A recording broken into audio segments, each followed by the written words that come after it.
Hello, my friends. Make sure to like, comment, and subscribe so you never miss a new horror story. I never thought a simple road trip could turn into a nightmare. I always loved driving alone, the hum of the engine, the endless stretch of asphalt under a gray sky, and the way the world seemed to shrink to just me, the car, and the road. That Saturday, I left around noon, my car packed with snacks, a couple of camping supplies, and a playlist I had curated for hours. I was headed north, deep into the country, a place where the roads were narrow and the forests stretched endlessly. I wanted solitude, adventure, a break from the city's constant noise. At first, everything was normal.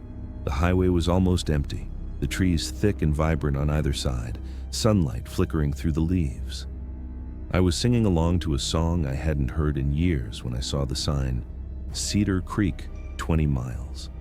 It sounded quaint, like the perfect detour. I didn't know why, but something about that sign made my chest tighten for just a second. I shook it off. The road became narrower as I turned off the highway, winding into the woods. The sunlight dimmed behind a canopy of trees and the air smelled sharper, heavier.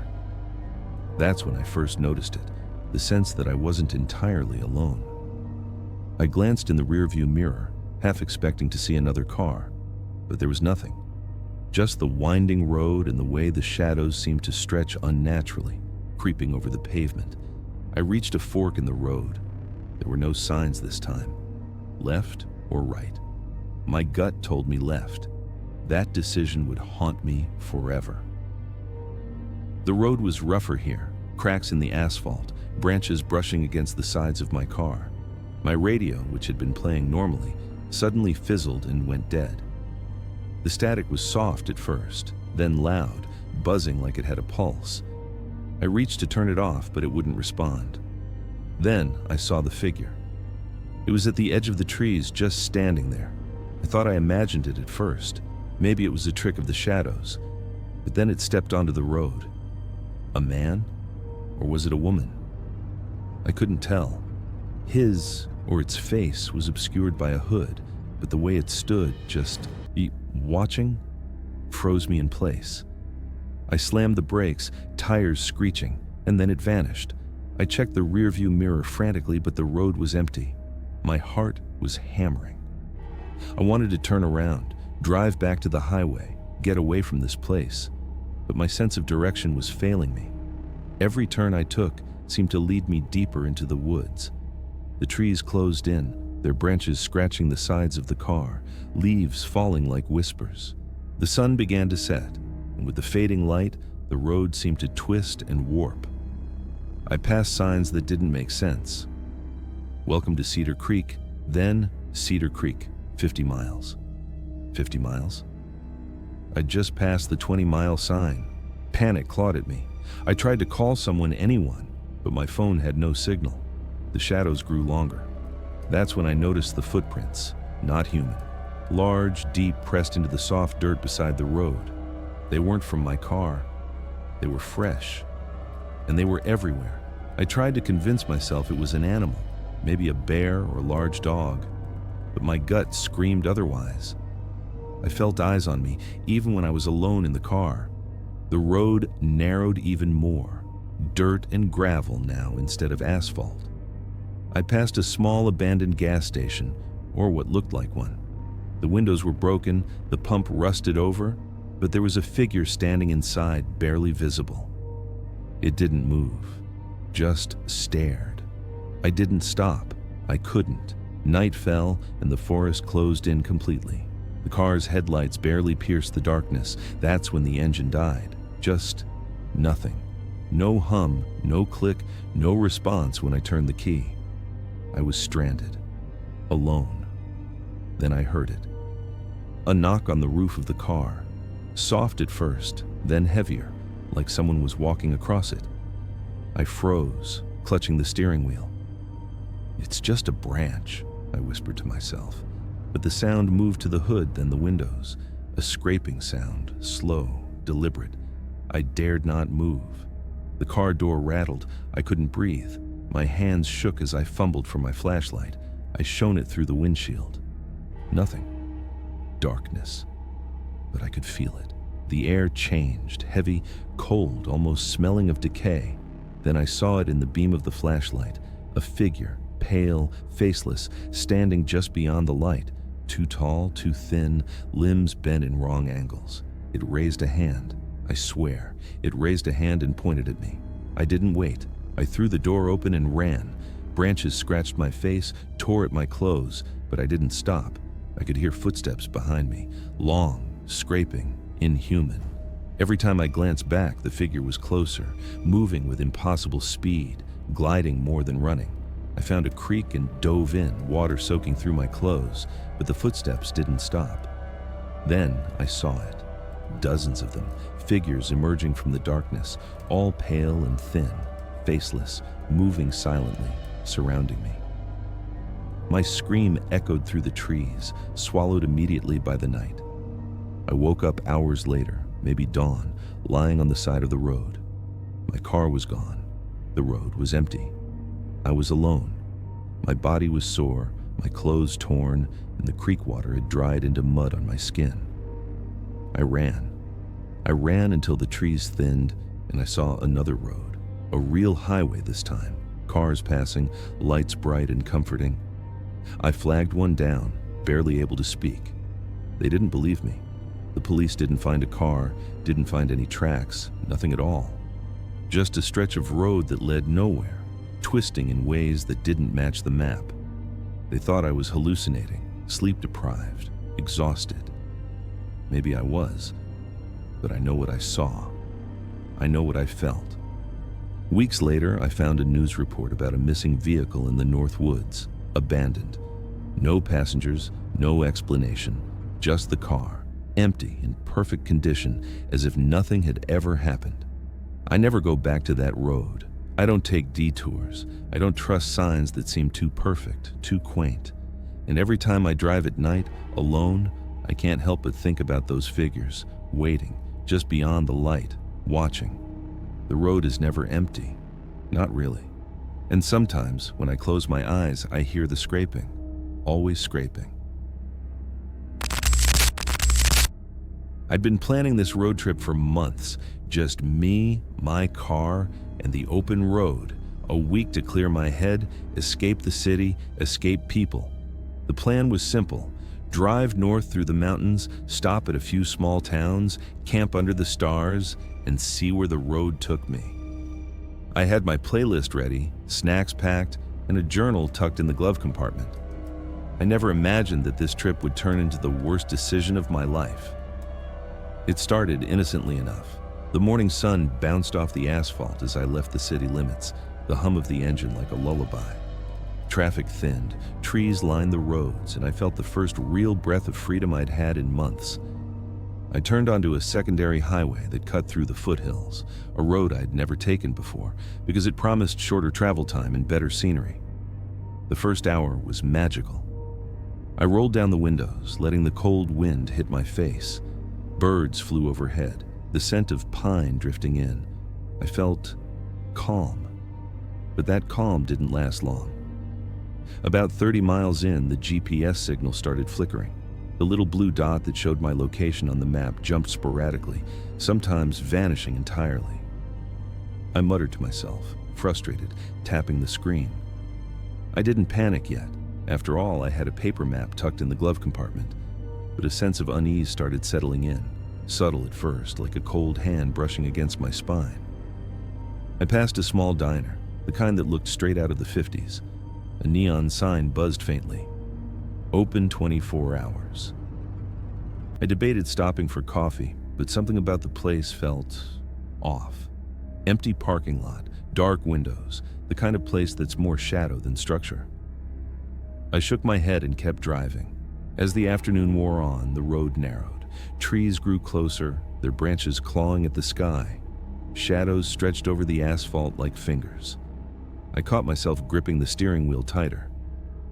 That's when I noticed the first strange thing. The signs.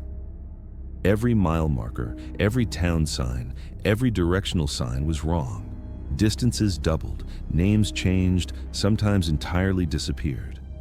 I passed one sign that said East Hollow 2 miles, only to see another 15 minutes later claiming East Hollow 10 miles. My stomach sank. Then the fog rolled in, thick, white, and impossibly fast. One moment the sun was shining, the next the world disappeared behind a wall of mist. I slowed to a crawl. The air felt heavier. My headlights barely penetrated the gray, illuminating nothing but more gray. And then, in the middle of the road, I saw it. A car. Old, rusted, parked sideways, no lights, no driver, just sitting there like it had been waiting. My instinct was to swerve around it, but I couldn't. The brakes refused to respond. Panic welled up as I slammed on them, and finally, with a grinding squeal, the car lurched to a stop just inches from the other vehicle. I sat there, heart pounding, staring. And then I noticed movement inside the car, shadows shifting unnaturally, though I couldn't make out a figure. A low hum filled the air, almost imperceptible, but growing. I took a deep breath, told myself it was probably a trick of the fog in my imagination. I had to keep moving. I edged past the car slowly, glancing into the rearview mirror. Nothing. But the feeling didn't leave me. I felt watched. Always watched. I drove on, the fog thickening, twisting the road into shapes that didn't make sense. I passed bridges that seemed too narrow, curves that were sharper than physics allowed, trees that leaned impossibly close. And then the radio came alive. Static at first, then a voice. My name. Whispered, soft, almost tender. My blood ran cold. I turned the dial, tried to change the station, but it persisted. Alex, you shouldn't be here. I slammed the radio off. Nothing. Silence. My pulse was deafening in my ears. And then, out of nowhere, headlights appeared in my rearview mirror. Bright, white, blinding, another car. I sped up instinctively, but no matter how fast I went, it stayed the same distance, keeping pace perfectly. Panic took over. I took the first exit I could find, into a dirt road. The headlights followed. I veered left, then right, hoping to shake it, but it was relentless. It didn't swerve, it didn't signal, it just followed. Then I saw the town, a small cluster of buildings dimly lit like a forgotten place. I slammed on the brakes and turned into the town square. Nothing moved, no people, no signs of life. Just empty streets, houses with shutters closed, a bell tower that rang intermittently despite no one being around. I stepped out of my car, heart racing, flashlight in hand. The hairs on my neck stood up. The silence was too perfect. And then I heard it, the scraping. Something moving on the rooftops.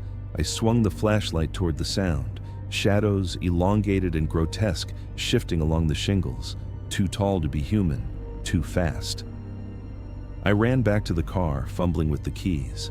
That's when I noticed the other car parked behind mine. Rusted, old, just like before, but now the driver's side door creaked open. Nothing inside, no figure, just darkness.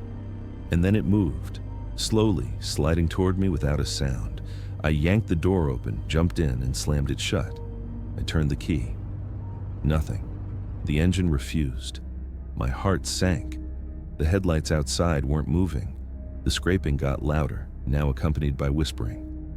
You shouldn't be here. You can't leave. I didn't wait. I kicked the door open and ran down a side street, flashlight swinging, barely able to see through the fog. Houses loomed on either side, windows dark. Some doors were open, swinging in the breeze, though I knew I hadn't passed them before. Every time I turned a corner, I felt their eyes on me. Not human eyes. Hollow, black, unblinking. I found an alley and ducked behind a dumpster. My breath came in ragged gasps. I tried to calm myself, telling myself it was exhaustion, adrenaline, imagination. But the whispers followed me, curling into my ears, taunting. I pressed myself against the wall, praying they wouldn't find me. And then I saw it. A shadow detached itself from the darkness, towering, limbs bent impossibly, moving without touching the ground. Its face, or lack thereof, tilted toward me. I stumbled backward, tripping over trash cans, my flashlight rolling away. In the dim glow of the fog, I could see more shadows emerging from the buildings surrounding me. I ran blindly out of the alley into the street. The town had changed. Streets twisted impossibly, buildings shifted, and the fog had thickened to the point where I could see only a few feet in front. The whispering grew louder, overlapping, almost chanting. "You belong here. You belong here." I turned another corner and stumbled into a church. The doors were unlocked. I pushed them open and slammed them shut behind me. Inside, the air was cold, the pews empty. I sank to the floor, shaking, trying to make sense of what was happening. The whispering continued outside, scraping against the walls. Hours, maybe minutes passed. I had no sense of time. And then silence. The fog receded slightly. I dared to look outside. Nothing. No shadows, no car, no rusted vehicle. Just the street, quiet and still. I ran. I ran until the town disappeared, until the forest opened, until the highway appeared again. My hands shook so badly I could barely grip the wheel. I drove straight through the night, never looking back. Days later, when I tried to retrace my route, the roads didn't exist. Maps didn't show them. GPS had no record of my path. The diner, the rusted cars, the church, all gone. My friend said I must have gotten lost, imagined things, sleep-deprived and panicked. Maybe I did. But I know what I saw. I know the whispers, the scraping, the shadows. Sometimes, when I drive at night, I swear I see them. Figures at the edge of the road, always watching, waiting, following. And I've learned this.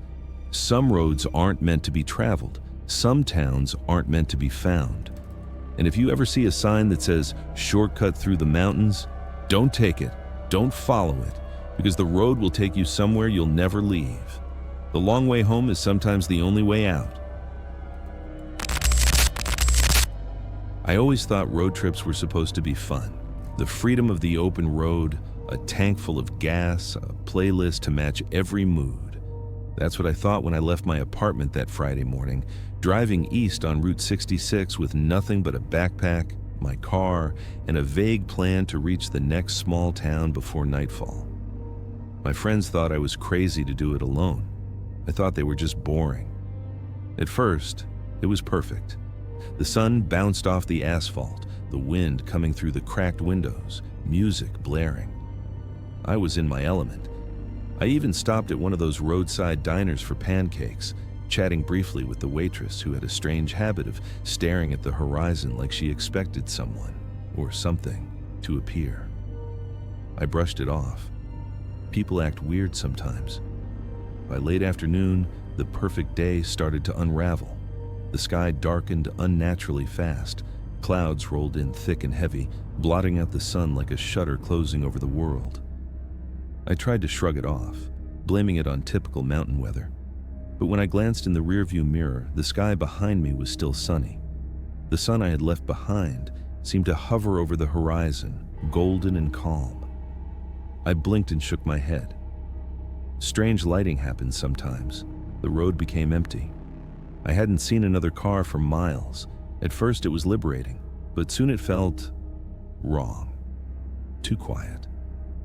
I turned up the music, trying to break the silence. That's when I noticed it. The signs. The mile markers were backwards. I passed one that said, Kingston, 15 miles. Then 10 minutes later saw the same sign reading, Kingston, 35 miles. My stomach sank. I tried to tell myself I was tired, my brain playing tricks. I glanced at the GPS. No signal. Not unusual in remote stretches, but then my phone died. Completely, instantly, even though it had been fully charged. The battery icon showed 0% as soon as I looked. A shiver ran down my spine. I considered turning around, but the road curved in a way I didn't recognize. The mountains ahead looked wrong, taller, darker than I remembered from the maps. The forest seemed thicker, the trees pressing in on both sides. I slowed down, and then I saw it. A figure standing on the shoulder. At first, I thought it was a hitchhiker. Tall, thin, wearing a long coat. But there was something wrong. It wasn't waving. It wasn't moving naturally. It just stood there, staring. My headlights barely illuminated its face, and I realized it didn't have one. No features at all, just smooth, pale skin where a face should have been. I slammed on the brakes. My tires skidded over the asphalt. The figure didn't move. It didn't blink. And then, impossibly, it was closer. Too close. My heart hammered in my chest. I shifted into drive and sped past it. But when I glanced in the rearview mirror, it was running alongside the car, impossibly fast, gliding across the road without touching it. Panic set in. I floored it, my hands shaking on the wheel. The road twisted. The trees seemed to lean over me, their branches scraping the roof. My headlights flickered. The radio sputtered to life. At first, just static. Then, a voice, soft, distorted. "You shouldn't be here. You shouldn't be here." I slammed the dial, but the voice didn't stop. It got louder, overlapping with itself, echoing in my head.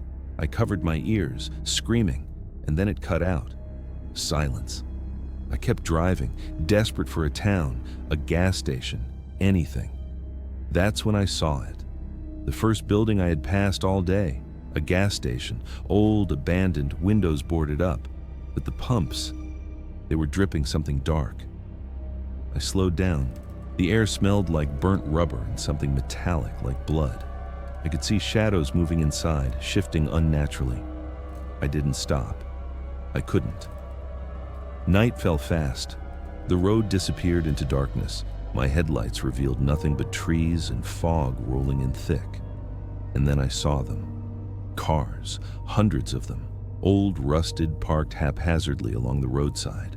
Broken windows, missing tires, doors hanging off hinges. But it wasn't the cars themselves that scared me. It was the people.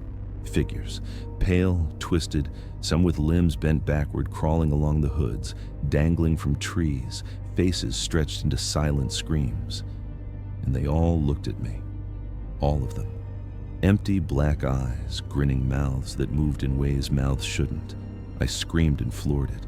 My car bounced over potholes, tires screeching, but no matter how fast I went, the cars and figures multiplied. Around every bend, more. They didn't move like humans. They slid, sometimes disappearing into the fog and reappearing ahead, blocking the road. I swerved, trying to escape, and the forest opened to a small clearing.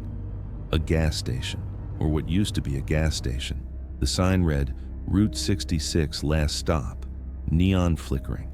I slammed on the brakes and jumped out of the car, trying to think. Inside, the station was empty. Shelves lined with old cans and dusty bottles. But there was a smell. Rotten, sweet, like decay and sugar mixed together. And in the corner, a figure sat. Small, hunched over, wearing a hat that shadowed its face. It turned slowly to me. "You were supposed to stay on the road," it said, voice like gravel. "But you stopped. Now, you're one of us." I didn't wait. I bolted, ran to my car. The keys, gone. My heart sank. I spun around and the figure was closer, joined by dozens of others, sliding silently over the asphalt, crawling through the grass. I ran into the forest, branches cutting my face and arms, ignoring the pain. Behind me, the whispers rose, chanting in a language I didn't know, yet somehow understood. "Join us. Stay. Never leave." I tripped and fell. Mud covered me. My flashlight had fallen, the batteries dead. I lay there, trembling, thinking I was going to die in the dark, surrounded by those things. Then I saw the lights, faint, flickering, coming from the road ahead. Real lights, headlights, another car. I screamed, waving my arms. The car slowed and stopped. A man leaned out, asking if I was okay. Relief flooded me. I ran to the road, but as I got closer, I realized something horrifying. The driver had no eyes, just empty sockets, staring at me as he smiled. I froze. My instincts screamed to run, but my legs wouldn't move. The driver tilted his head, and then I heard it. The whispering, the scraping sound, the footsteps of countless others moving through the trees. I screamed and something grabbed me from behind. Cold, skeletal hands. I twisted, kicked, clawed. The fog thickened. I felt myself being pulled back into the darkness. My vision blurred. The last thing I remember was looking at the highway. Lights fading, the hum of the car engine mixing with the endless whispers.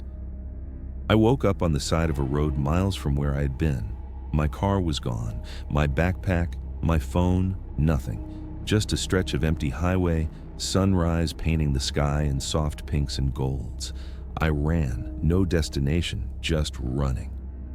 Eventually, I found a gas station, a real one, with people, with life. They called the police, but no one believed me.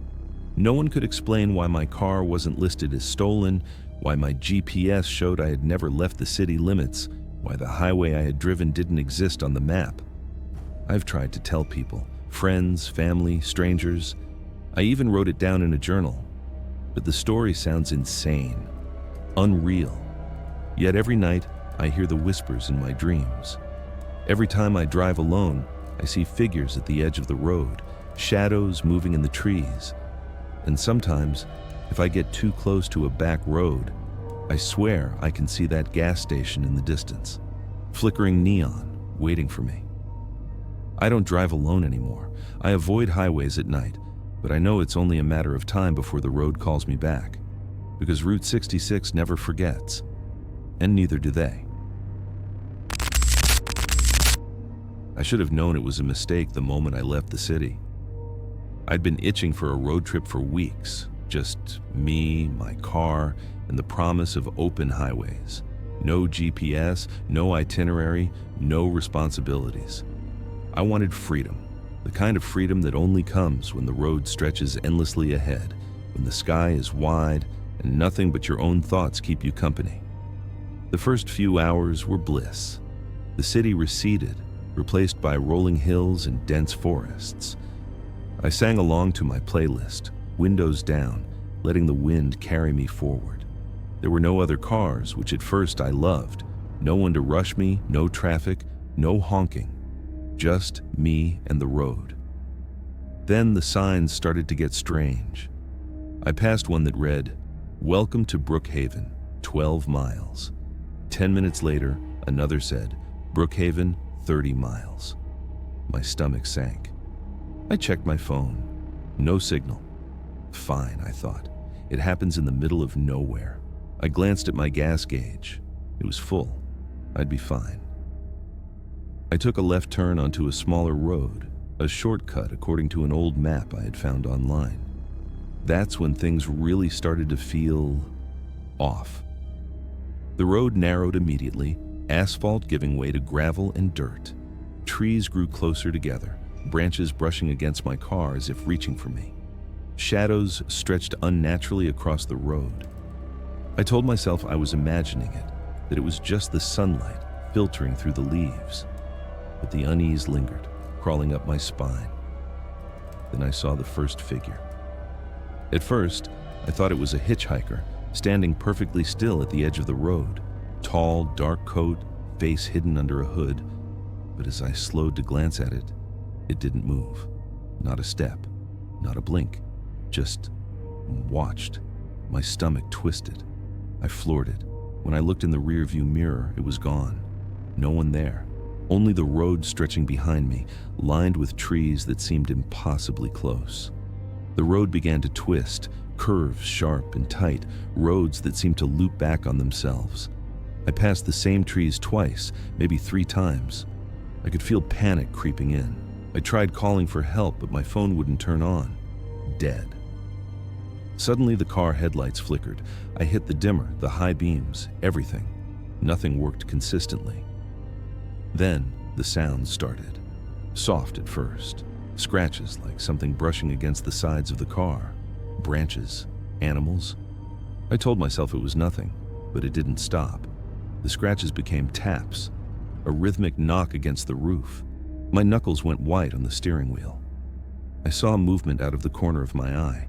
Shadows shifting in ways shadows shouldn't. When I swerved to look, there was nothing. But I could feel it. Watching. Following. Night fell fast. The sun disappeared behind thick, unnatural clouds. Fog rolled in, thick and suffocating, swallowing the road. My headlights barely reached more than a few feet ahead. That's when I saw them. Cars, abandoned, rusted, broken, scattered along the roadside like relics. Windows shattered, doors swinging in the wind, but no dust, no decay, just there. And the people, or what looked like people, stood beside them, pale, gaunt, unnaturally thin, limbs bent at impossible angles, eyes black, unblinking, staring at me, mouths open, whispering words I couldn't understand. I slammed the brakes and turned around, but the road behind me had changed. Twists I didn't remember, trees I hadn't passed before, and more figures emerging from the fog. Shadows, faceless, moving silently toward me. I floored it, trying to escape, tires crunching over gravel. Every time I passed a bend, more figures appeared, gliding alongside the car, moving faster than humanly possible. Then, the radio turned on, static at first, then a whisper. "You shouldn't be here. Come back." I yanked the dial. Dead. The whispers continued, louder, overlapping, surrounding me. I could hear them in the car, outside, in my own head. My hands shook on the wheel. The road opened into a clearing. I could see a building ahead, a gas station, abandoned, boarded up, signs swinging in the wind.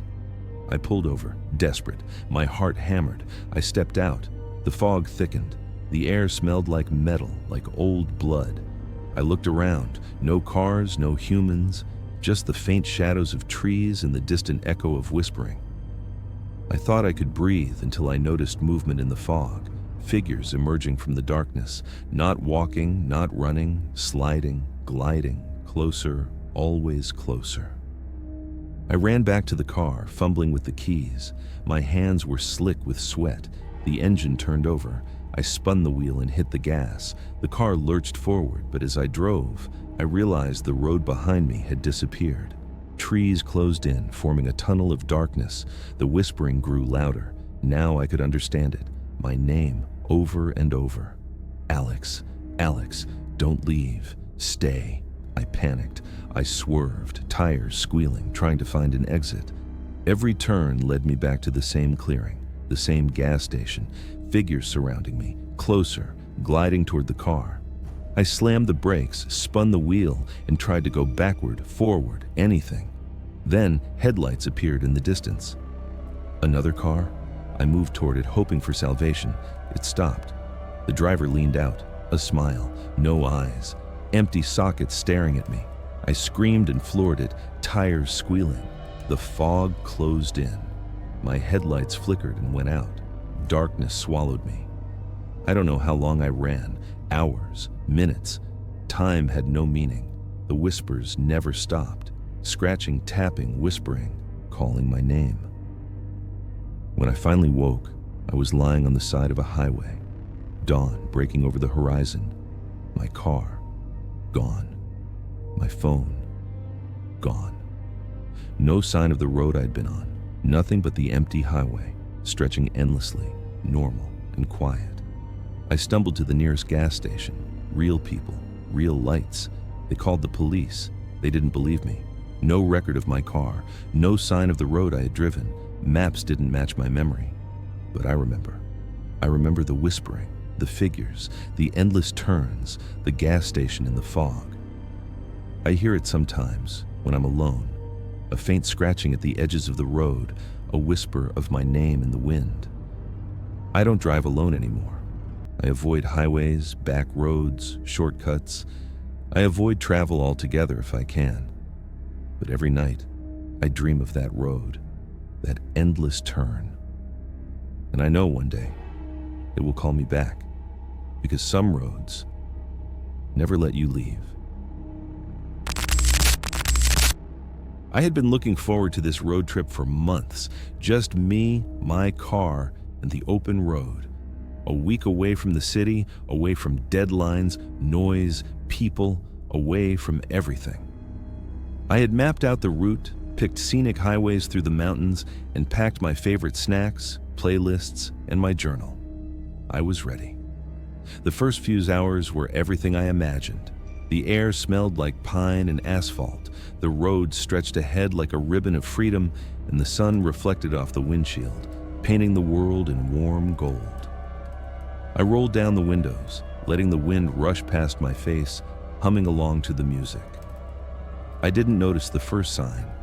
It was small, wooden, almost like a marker someone had carved. "Do not follow the road beyond." I laughed. A warning for the faint-hearted, probably left by some old hiker. I ignored it. The road soon narrowed. Asphalt gave way to gravel. The trees grew closer together, their shadows lengthening unnaturally over the road. Something about the forest felt wrong, stagnant, heavy. The air was dense, like I could feel it pressing against my chest. That's when I noticed movement. At first, it was subtle, a flicker at the edge of my vision. I thought it was a deer, or maybe a trick of the sunlight. But then I saw it clearly. A figure, pale, standing perfectly still on the roadside. Tall, thin, and dressed in dark clothing that blended with the shadows. Its head tilted slightly, watching me as I drove past. I slammed on the brakes, my heart hammering. I glanced in the rearview mirror, nothing. Just the road disappearing into the trees. I tried to shake it off. "Just nerves," I muttered to myself. But the unease lingered. I continued, though the road felt like it was stretching, bending in ways that didn't make sense. Every turn seemed to bring me back to the same place. I passed a mile marker, Hollow Creek, 7 miles, and 15 minutes later, another sign. Hollow Creek, 20 miles. Something was wrong. I tried calling for help. My phone showed no signal. Fine, I thought. It happens in remote areas. But when I checked the battery, it was dead. Completely. Not a percent, not a warning, just zero. The sky began to darken. Not the gradual evening descent, but sudden, almost violent, like the sun had been snatched from the sky. Fog rolled in thick and fast, blanketing the road, muting sound. My headlights barely pierced it. And then I saw the first car. Abandoned, old, rusted, parked in the middle of the road. No lights, no driver, just sitting there, waiting. I swerved, tires squealing, barely missing it. When I looked in the rearview mirror, it was gone. The fog thickened, the forest seemed to close in. And then I heard it. A scraping sound. Soft at first, like branches brushing against metal. Then louder, against the roof of my car, the windows. I froze. I told myself it was just animals, maybe raccoons, maybe deer. But instinct screamed otherwise. My hands shook on the wheel. My breathing grew rapid. Then I saw them. Figures, shadows gliding between the trees. Too tall, too thin. Limbs bent in impossible ways. No faces, just blank pale masks staring at me. Some moved slowly, deliberately. Others seemed to leap impossibly from tree to tree. All of them watching. Panic surged. I hit the gas, tires kicking gravel, but the road twisted unnaturally, looping back on itself. I passed the same abandoned car again. Another figure appeared. Closer, always closer. The radio burst to life, static at first, then a whisper. "You shouldn't be here. You belong to the road." I yanked the dial. Dead. The whispering continued in my head, overlapping, echoing. My pulse raced. The trees seemed to lean in, branches clawing at my car. The figures were closing in. I spun the wheel and tried to turn back, but the road had changed. The highway I'd been following had disappeared. There were no signs, no markers, only the endless stretch of fog and the shadowy figures surrounding me. Then I saw a building. A gas station, or at least it looked like one. Neon sign flickering weakly. Last stop. I pulled in, desperate.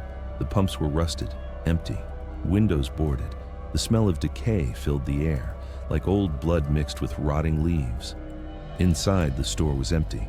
Shelves covered in dust, cans of food long expired, and in the corner, a figure hunched over. Small, shadowed, its head tilting unnaturally to one side. It raised a hand, beckoning. "You were warned. Now, you stay." I didn't wait. I bolted. Back to the car, but the keys were gone. My heart sank. The whispers grew louder, chanting in a language I didn't understand but somehow knew. Stay. Stay forever. I ran into the forest. Branches tore at my clothes and skin, but I didn't stop. Footsteps followed, countless silent gliding.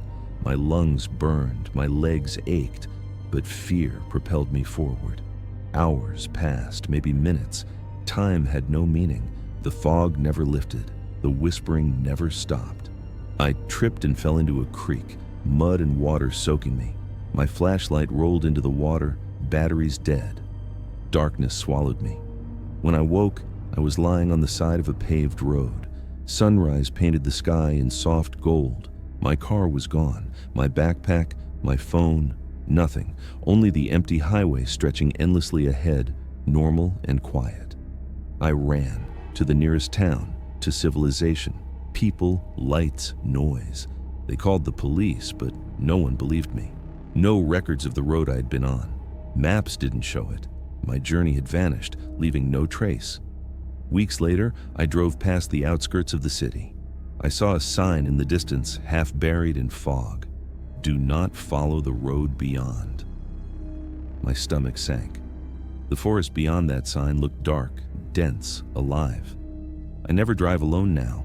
I avoid highways at night, back roads, shortcuts.